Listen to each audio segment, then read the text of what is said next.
रामकृष्ण हरी. मस्तक हे पायावरी या वारकरी संतांच्या, या वारकरी संतांच्या, या वारकरी संतांच्या. वारीच्या निमित्तानं वारी विशेष भाग आपला चालू आहे आणि वारी विशेष भागातला आजचा हा दुसरा भाग. पहिल्या भागावर चिंतन करताना आपण वारी, वारकरी, पालखी या संबंधानं थोडंफार चिंतन केलं आणि आज वारी विशेष भाग 2 मध्ये आपण वारी संदर्भातनं पंढरी महिमा, पंढरीच्या महिमापर अभंगातला एखादा अभंग घेऊन चिंतन करूया. मी असं म्हटलं होतं की पुढचे काही दिवस म्हणजे आपल्या आषाढी एकादशी पर्यंत अर्थात पौर्णिमेपर्यंत आपण पंढरीचं महिमान गाणाऱ्या अभंगावर चिंतन करू. आपल्याला कल्पना आहे मागच्या वर्षी आपण चिंतन करताना पंढरीची वारी पंढरीची ही चिंतन मालिका 11 दिवस केली होती आणि 11 दिवस आपण विविध अभंगावर चिंतन केलं. मागच्या वर्षी ज्या अभंगावर चिंतन केलं त्यापेक्षा थोडं वेगळे अभंग यावर्षी चिंतनाला घेऊन आपण हे चिंतन करणार आहोत. आज ज्या चिंतनाला किंवा ज्या अभंगावर चिंतन करायचं आहे तो अभंग देहूचे प्रसिद्ध संत जगद्गुरु श्री संत तुकोबराय यांचा प्रसिद्ध असा वारकऱ्यांच्या पाठांतरातला असलेला आणि वारकऱ्यांनी आपल्या वारी संदर्भामध्ये या अभंगाकडे बघून आपली वारी जन्मोजन्मी करावी असं ज्याला वाटते असा अभंग आपल्या समोर ठेवतो आणि मग त्या ठिकाणी चिंतनाला सुरुवात करतो. तुकोबारायांचा हा 3 चरणाचा अभंग आहे. तुकोबाराय म्हणतात, पंढरीची वारी आहे माझे घरी आणि कन करी तीर्थव्रत, व्रत एकादशी करीन उपवाशी, घेईन अहर्निशी नाम तुझी, नाम विठोबाचे घेईन मी वाची, बीज कल्पांतीचे तुका म्हणी, व्रत एकादशी करीन उपवाशी, गायन अहर्निशी नाम तुझे. असा हा 3 चरणाचा पंढरीचा महात्म्य सांगणारा म्हटलं तरी चालेल.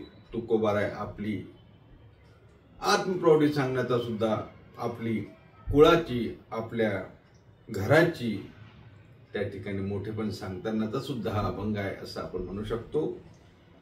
अभंगाचं चिंतन करत असताना आपल्या लक्षात येईल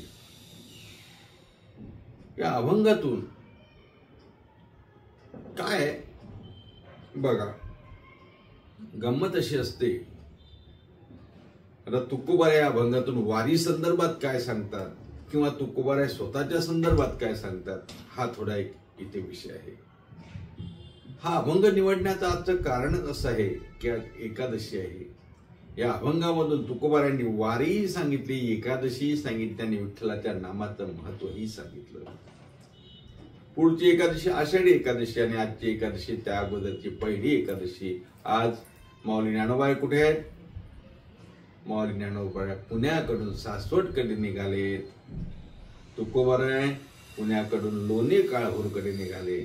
सर्व संत मंडळी त्या ठिकाणी आपल्याला माहिती आहे पंढरीच्या दिशेने चालत आहे. हजारोचा लाखोचा समुदाय घेऊन संत मंडळी पंढरीच्या दिशेने आगेकूच करतायत पालखीच्या रूपाने, आपल्या पादुकांच्या रूपाने. तेव्हा या अभंगातून तुकोबाराय काय सांगतात याचा जर विचार केला तर असं लक्षात येतं, असं आपल्याला एक कल्पना मांडता येईल. बरेचदा आपण विचारतो का कसं काय चाललं, गावी कसं आहे, घरी कसं चाललंय, तुमच्या घरी काय आहे असं विचारतो ना आपण. संसारामध्ये विचारत असतो. पर कसं आहे घरी, शेतीवाडी कशी आहे असं आपण विचारतो. संसारातलं विचारत असताना आपण विचार काय काय म्हणतात मुलं, कशी आहे शेतीवाडी, बायको काय म्हणते, नोकरी काय म्हणते, विचारतो की नाही? विचारतो. तुकोबारायांना कोणीतरी विचारलं असेल, तुकोबाराय कसा काय चालला संसार? तुकोबाराय म्हणतात, संसाराच्या बाबतीत काय मला विचारू नका, आम्ही सदैव सुडके, जवळ येतात चोर कापे, आमच्या जवळ चोर यायला घाबरतो, कारण आमच्याजवळ नाहीच ना काही.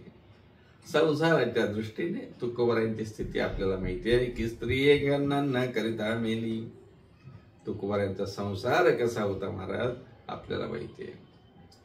पण परमार्थाच्या दृष्टिकोनातून जेव्हा तुकोबारायांना कोणी विचार असेल, तुकोबाराय तुमच्या घरी काय हो, कसं काय चाललंय, कसं आहे तुमच्या घरी, कुठल्या देवाची पूजा करताय? तुकोबारायांनी सांगितलं, तुका म्हणे जाते सनकात इथं ध्यात ते आमचे कुलदैवत पांडुरंग. संकारिक ज्याचं भजन करतात त्या देवाचं, तो देव आमचा कुलदैवत आहे. पण तुमची परंपरा काय आहे, तुमच्या घरी कुळाचार काय? जसं आपण लग्नात बघतो ना, लग्न प्रसंग काही कार्यक्रम वाचतो असले की आमच्या घरी गोंधळ आहे, आमच्या घरी गोंधळ जागरण. लग्न असले की आमच्या घरी फराळाचे लग्न आहेत. प्रत्येकाच्या घरी एक एक विधी असतो. कुळाचार, मानवणी, स्वासीन, मुंजा, काय काय काय काय काय काय असतं ना. म्हणजे प्रत्येकाच्या घराची, प्रत्येकाच्या कुलाची एक एक परंपरा पारमार्थिक दृष्ट्या सुद्धा आहे ना. आमच्या घरी महालक्ष्मी असतात, आमच्या घरी गणपती असतो, आमच्याकडे गौरी गणपती असतात, आहे ना. प्रत्येकाच्या घरी काही ना काही पारमार्थिक दृष्ट्या सुद्धा आपली काहीतरी परंपरा असते. तुकोबारायांना विचारलं, तुकोबाराय संसाराच्या दृष्टीने तुम्ही सांगितलं आम्ही सदैव सुडके, आम्हाला ते लक्षात आलं, ते दिसतेही. पण पारमार्थिक परंपरा तुमच्या घरात काय आहे? तुकोबाराय म्हणतात, हाता तुम्ही प्रश्न विचारला बरोबर. कारण संसाराचं मला विचारूच नका हो. मदपाशी तुम्ही संसाराचा विचारूच नका वधू मदपाशी, संसाराच्या बाबतीत काही विचारू नका. पण पारमार्थिक तुम्ही विचारताना तर सांगू, माझ्या घरच्यासारखं पारमार्थिक वैभव कुठे नाहीच नाही. काय आहे माझ्या घरी? तुकोबाराय म्हणतात, पंढरीची वारी आहे माझे घरी, पंढरीची वारी आहे माझे घरी, आणि कन करी तीर्थव्रत, आणि कन करी तीर्थव्रत, आणि कन करी तीर्थव्रत. तुकोबाराय अभिमानानं सांगतात. तुकोबारायांना सार्थ अभिमान आहे की माझ्या घरी पंढरीची वारी आहे. तुकोबारायांच्या घरी आपल्याला माहिती आहे ना किती पिढ्यापासून वारी आहे? 7 पिढ्यापासून तर आपण बघितलीच बघा. कोणापासून? विश्वंभर बुवापासून पंढरपूरची वारी आहे, त्या अगोदरही असणार. तुकोबाराय म्हणतात, माझ्या घरी परंपरेनं आलेली वारी आहे, पंढरीची वारी आहे माझे घरी. बापरे, एवढी पुरातन वारी? हो हो, पण ठीक आहे ना, काय फायदा काय आहे? आमच्या घरी हे होत आहे, हो फायदा काय आहे? आमच्या घरी ही परंपरा आहे, पण त्याचा फायदा काय आहे? तुकोबाराय म्हणतात, हो वारीची परंपरा तुम्ही सामान्य समजलात का? तुकोबारायांसारखे संत ज्या वेळा अभिमानानं सांगतात की माझ्या घरी वारी आहे, म्हणजे वारीचं महत्व किती असणार महाराज. पंढरीची वारी आहे माझे घरी. अहो तुकोबाराय म्हणतात, आम्हीच काय, देव सुद्धा पंढरपूरची वारी करतो. कुठला देव? महादेव. शंकरजी सुद्धा पंढरीची नित्य वारी करतात. आपल्याला माहिती आहे, भुपाळ्या काकळ्याच्या भांगामध्ये प्रमाणे होऊन जाते बघा. त्रिशूळ डमरू घेऊन आला गिरजेचा कांत, नाही का? असे भगवान शंकर सुद्धा पंढरपूरची वारी करतात आणि सहकुटुंब करतात. एक मला तो श्लोक आठवला म्हणून सांगतो. त्या श्लोकाचं साधन असलेला एक अभंग सुद्धा नामदेव महाराजांच्या गाथ्यामध्ये, नामदेवरायांचा गाथा चाळत असताना मला दिसला, तो सुद्धा सांगतो.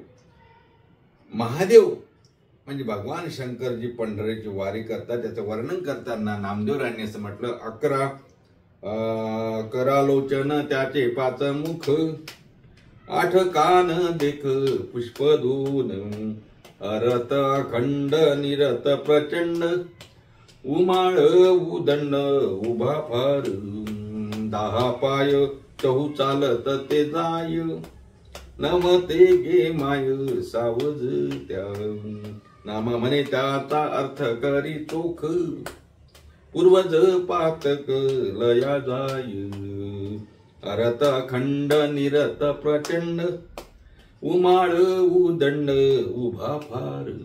नामदेवरायाचा अभंग आहे. मुद्दामून मी यासाठी सांगितला, माझ्या वाचनात आला म्हणून सांगितला, मला आवडला. कारण मला हा अभंग माहिती नव्हता, पण तो एक पद माहिती होतं जे तुम्हाला सांगितलं.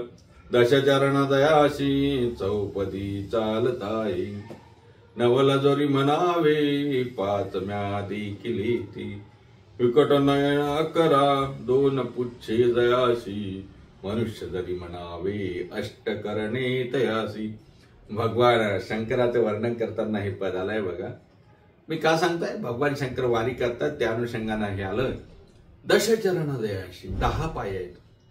चौपदी चालता, हे 10 पाय आहेत, 4 पायांनी चालतात. नवल जरी म्हणावे 5 म्यादे, आहेत किती? 5 जण आहेत. विकट नयन 11 डोळे आहे, 2 शेपटे आहेत आणि 8 कान आहेत. कोण आहे असं सांगा बरं? हे कोडं आहे ऍक्च्युली. हे कोडं नामदेव महाराजांनी आपल्या अभंगामध्ये सांगितलं आणि एका कोणीतरी ते पदामध्ये रचलं. थोडक्यात सांगतो. दशचरण म्हणजे बघा, शंकरजीचे 2 पाय, पार्वती मातेचे 2 पाय, नंदीचे 4 पाय. किती झाले? 2 आणि 2 4 आणि 4 8.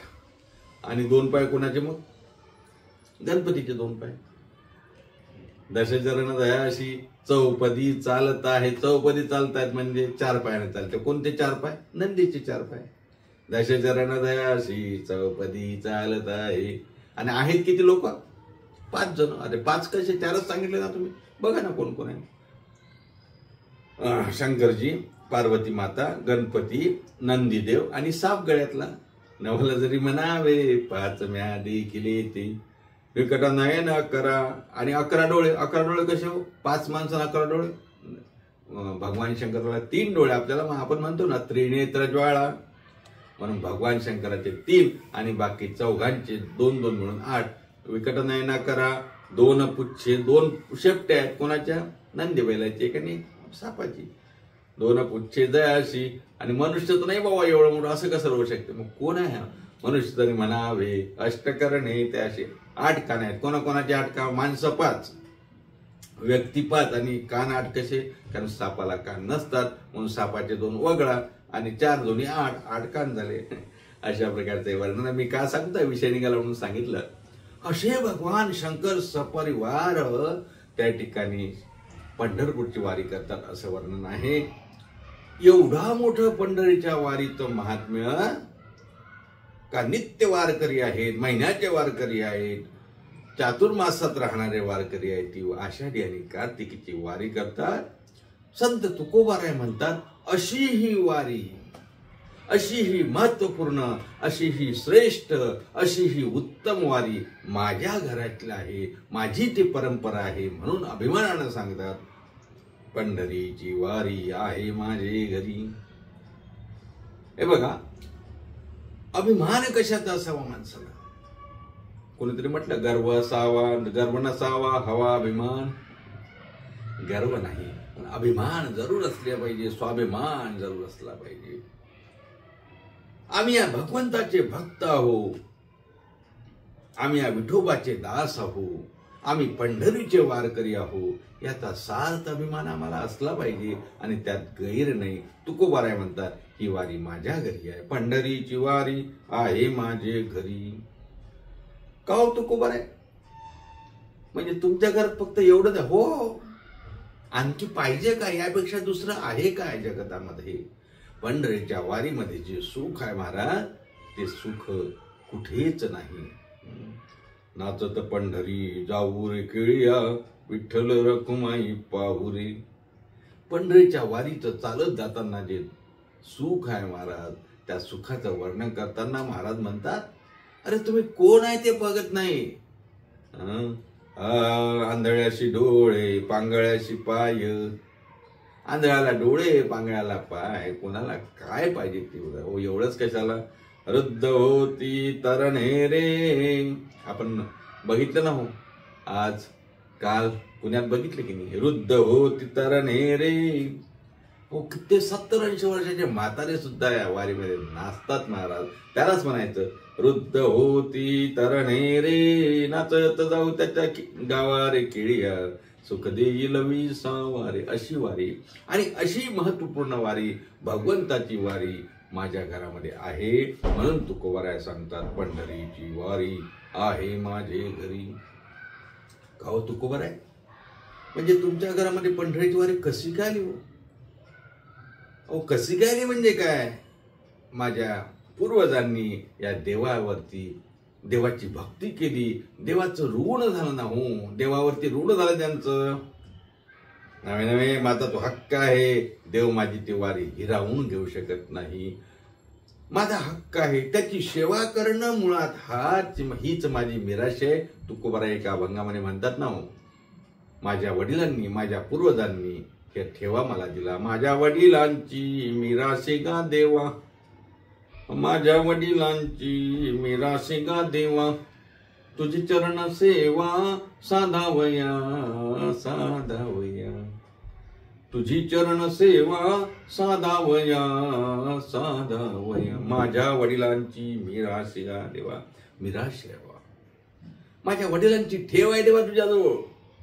म्हणून तर मी पंढरीचा वारकरी झालो ना. तुका म्हणे होता ठेवा तो या भावा सापडला, तो या भावा सापडला, तो या भावा सापडला. म्हणून अशी पंढरीची वारी माझ्या घरी असल्यामुळं मी म्हणतो बाबांनो, पंढरीला मीही चलतो, तुम्हीही चला, स्वल्प वाटे चला जाऊ. मी काल सांगितलं ना, वाचे गाऊ विठ्ठल तुम्ही आम्ही खेळीमेळी गदारोळी आनंदी.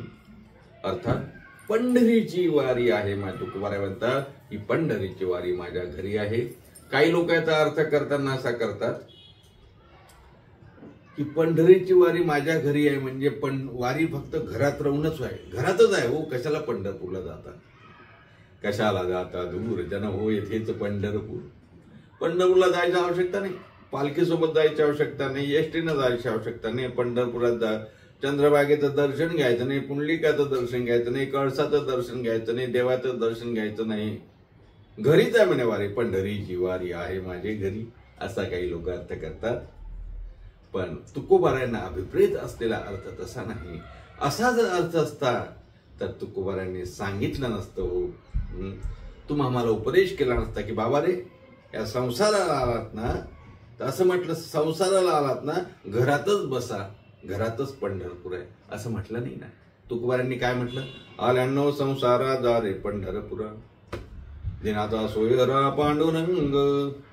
आणि मग जे लोक असा बुद्धिभ्रंश करून आपल्याला सांगतात की घरातच पंढरपूर आहे, घरातच पंढरीची वारी आहे, त्याचा अर्थ मात्र तसा आपल्याला घेता येत नाही. त्याचं कारण असं आहे, तुकोबाराय आपल्याला सांगतात की जा रे पंढरपुरा, दिनाचा सोयरा पांडुरंग. पांडुरंग सोयरा पंढरपूरला बसलाय. अनेक प्रमाणे मला तुम्हाला देता येतील, आपण पुढे घेऊच ते प्रमाण. तुकोबाराय म्हणतात अरे पंढरपूरला जा का, कारण तू उभा आहे ना तुमच्यासाठी. वाट पाहे उभा बेटीची आवडी, वाट पाहे उभा बेटीची आवडी, कृपाळू तातडी उतावीळ, कृपाळू तातडी उतावीळ, वाट पाहे उभा बेटीची आवडी, कृपाळू तातडी उतावीळ. असा हा देव तुमची वाट पाहतो. म्हणून तुकोबाराय म्हणतात माझ्या घरामध्ये वारी आहे. अजून कोणी विचारलं असेल तुकोबाराय आणखी काय आहे वारी आहे म्हणजे कुठली वारी आहे, तुम्ही सांगूनच दिलं ना, पंढरीची वारी आहे माझ्या घरी, दुसरी नाही सांगितली. बरं मग आणखी काय करता सोबत, तुकोबाराय म्हणतात दुसऱ्या तीर्थाला मला काही जायची आवश्यकताच नाही ना. आणि कनकरी तीर्थव्रत आणि कनकरी. तुकोबाराय म्हणतात पंढरीची वारी आहे माझ्या घरी आणि कनकरी तीर्थ, मी दुसरं कुठलंही तीर्थ करत नाही. याचा अर्थ दुसऱ्या तीर्थाची वारी करण्याची मला आवश्यकता नाही. त्याचं कारण असं आहे, दुसऱ्या तीर्थाचा इथे निषेध आहे असं समजायचं का नाही. आपल्या तीर्थाचं महत्व या ठिकाणी तुकोबाराय अधोरेखित करण्यासाठी म्हणतात आणि कनकरी तीर्थव्रत. कारण असं आहे महाराज, आपल्याला माहिती आहे काशीला गेलं तर काय, गंगेचं स्नान केलं तर काय, अनेक प्रमाण आहेत, अनेकदा विषयही झाला. पण तुकोबारायांना या ठिकाणी पंढरीचं महात्म्य सांगत असताना तुकोबाराय म्हणतात मला बाकी तीर्थक्षेत्राला जायची आवश्यकता नाही, माझ्या घरी एवढा मोठा ठेवा आहे. जसं हे बघा, एखाद्याच्या घरी सर्व आहे, सर्वच आहे. आता काय उदाहरण सांगू मी, त्याला दुसऱ्याकडे जाऊन काही मागायची आवश्यकता आहे का, किंवा काही बघायची आवश्यकता नाही. आपल्या घरी काय नाही. एखाद्याने गावात मोठा टीव्ही आणला म्हणजे 56 इंचचा, खेड्यातली गोष्ट सांगतो, चला त्याच्या घरी बघायला. खेड्यात पूर्वी चालायचं, आता नाही, आता सर्वांच्याच घरी झालं. पण एखाद्यानं जर त्यापेक्षाही मोठा आणला किंवा आपल्या घरी त्याच्यापेक्षाही मोठा आहे गावात, तर मग त्याचं कौतुक आहे का? तुकोबाराय म्हणतात माझ्या घरी पंढरीची वारी असल्यावर मला दुसरं तीर्थक्षेत्राला जायची काय आवश्यकता आहे? म्हणून पंढरीची वारी आहे माझे घरी तीर्थक्षेत्राला. मग भाऊ महाराज आणखी तुम्ही काय करता? मग तुकोबाराय म्हणतात आणि कन करी तीर्थव्रत, मी व्रत सुद्धा दुसरं करत नाही आणि तीर्थ सुद्धा तीर्थक्षेत्राला सुद्धा दुसऱ्या जात नाही. तसं वाराणसी गया पाहिली द्वारका, परी नाही तुका पंढरीच्या. वाराणसी गया हे सर्व झालं महाराज, पण पंढरपूर सारखं क्षेत्र नाही. विष्णुपद गया रामधाम काशी, अवघे पाया पाशी विठोबाच्या. विष्णुपद गया रामधाम सर्व सर्व सर्व, विष्णुपद गया रामधाम काशी, अवघे पाया पाशी विठोबाच्या. एवढं विठोबाच्या पंढरपूरच्या वारीचं महत्व आहे महाराज. म्हणून तुकोबाराय म्हणतात पंढरीची वारी आहे माझे घरी आणि कन करी तीर्थव्रत. मग महाराज व्रत बी तर करताय की नाही? व्रत करतो ना, पण आम्हाला बाकी व्रत माहिती नाही, आम्ही एकच व्रत करतो. व्रत एकादशी करीन उपवासी, व्रत एकादशी करीन उपवासी. व्रत एकादशी करीन उपवासी, व्रत एकादशी करीन उपवासी. गायनारणेशी नाम तुझे, गायनारणेशी नाम तुझे, व्रत एकादशी, व्रत एकादशी करीन उपवासी.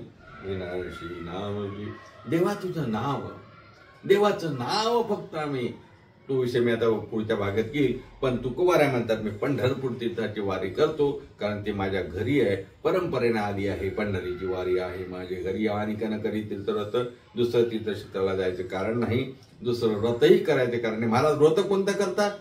व्रत एकादशी करेन उपवासी, एकादशीचं व्रत करतो. एकादशीच्या व्रताचं महात्म्य आपल्याला माहिती आहे, एकादशी महात्म्यामध्ये आपल्याला ते बघता येईल. सर्व संतांनी एकादशीचं महत्व सांगितलं महाराज. का रे बाबा 15 दिवसातून एकदा एकादशी, ते का करत नाही? 15 दिवसा एक एकादशी, कारे न करशी व्रतसार, काय तुझा जीव जातो एका दिने फराळाच्या मिशे धनिकीशी. एकादशी परभंगामध्ये आलाय. तुकोबारायासारखे संत तर सांगतात एकादशीला अन्न खाऊ नये महाराज. एकादशीचा अन्न पान जे न करती, जे न करती भोजन श्वानविष्टे समान, अधमजन ते एक. अनेक ठिकाणी एकादशी का करावी हे सांगितलंय. तुकोबाराय म्हणतात व्रत एकादशी करेन उपवासी, एकादशीचं व्रत मी उपवास करील, एकादशीचा उपवास करील. एकादशीचं महत्व महाराज अनेक अभंगातून आला. मी तुम्हाला सांगितलं नाथ महाराजांचा एक अभंग आहे, एकादशी एकादशी एकादशी एकादशी, दयाशंद अरणीशी, दयाशंद अरणीशी. व्रत करी जो नेमाने, व्रत करी जो नेमाने, त्या वैकुंठीचे पेने. एकादशी व्रत केल्याने वैकुंठ प्राप्त होतो. एकादशीचं अत्यंत महत्व आहे महाराज. आज एकादशी आहे आणि पंढरीची वारी सुद्धा चालू आहे, म्हणून मुद्दामून अभंग चिंतनाला घेतला. पंढरीची वारी आहे माझे घरी आणि कन करी तीर्थव्रत, व्रत एकादशी करेन उपवासी. इथपर्यंत आपलं चिंतन झालं. उर्वरित चिंतन पुढच्या भागात करू. तुर्तासात इथेच थांबू.